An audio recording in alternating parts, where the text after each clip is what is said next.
Greetings. Thank you for tuning in for a segment of Nutrition with Nina. So last time we talked a little bit about how to get creative and incorporate some ways to do some resistance training at home. I suggested using some grocery bags, loading them up with some heavy items. And as I mentioned last time, today we're going to talk about what's actually in those bags. So I'm going to give you an idea of how I might structure my grocery shopping trip.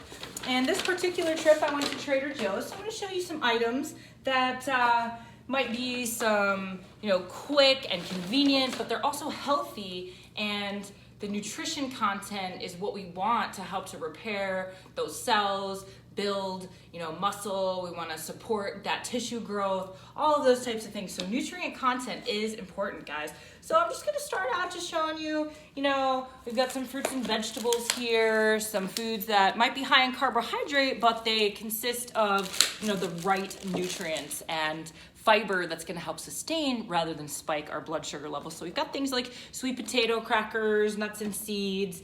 Now, as I'm showing you some of these items here, we've got our marinara sugar is listed way down on the list. Actually, I don't even know that this particular one has sugar. So when we're looking at nutrition labels, we want to choose items that have the least amount of ingredients listed. So that's going to be less processed, healthier for you.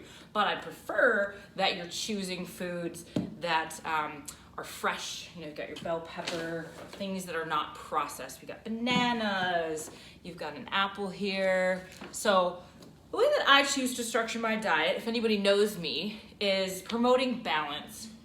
So among these things, you're seeing a lot of different items, but basically I'm looking for a good balance of protein, carbohydrate, and fat. Now, I might try to keep fat a little bit lower, carbohydrate a little bit lower, maybe up that protein depending on my goals. Now, I am not a huge proponent of fad diets. We've got our avocado here. You've got your good fats. Not a proponent for fad diets. However, things like intermittent fasting, keto, paleo, those things do have their place. Now, for me specifically, I have found out over time that I have a little bit of a sensitivity to dairy and gluten. So we'll see things like almond milk incorporated in. So I keep those things in very small amounts in my diet, but I find that I feel a lot healthier when I'm sticking to these foods that assimilate with my body a little bit better. We've got eggs. Let's see here. I tend to choose a lot of plant-based protein and different things, so I do incorporate some protein powder in there. So you start to get an idea of some of the foods that I'm selecting from. Now, since I'm going gluten-free, I try not to incorporate a whole lot of processed foods, but you do have some gluten-free bagels here. What else, guys? We've got some garlic, promoting some antiviral properties that are going to help keep you healthy and support your immune system. We've got some almond cheese alternative here. So hopefully this gives you an idea of some items that you could choose from.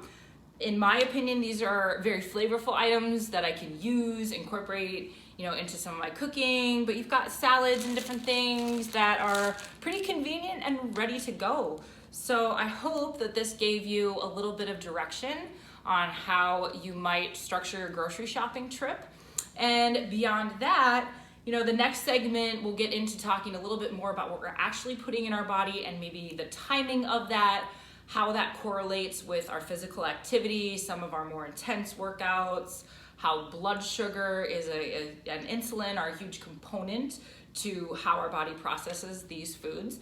So, if anybody who's committed to fitness and wellness out there, at some point it's pretty important and pivotal, I would say, that you are making a shift in your diet to really achieve those goals. So why not, you guys? This is a great time. Most of us are at home. There are no excuses for eating those processed foods or getting in emergency food situations. You should be able to focus on your diet and really work on setting those goals for your activity level, and let's make it happen. At Fitness Together, we're offering virtual sessions. We've got ways to keep you guys going. You're not just cooped up at home putting everything on pause. Let's keep on moving forward. So thank you so much for joining in. If you need a little bit more advice or direction, drop me a line. I'd be happy to help you out, or perhaps guide you in the right direction to someone that might be able to help you a little bit further. We've got virtual sessions, different things to put into place. So take advantage of this time, use it to do something perhaps that you have not done before, because as we know, that's how you're going to create different results. You've got to do something you've never done before. So thank you so much, and I hope to see you at our next segment of Nutrition with Nina. Thanks guys, be well.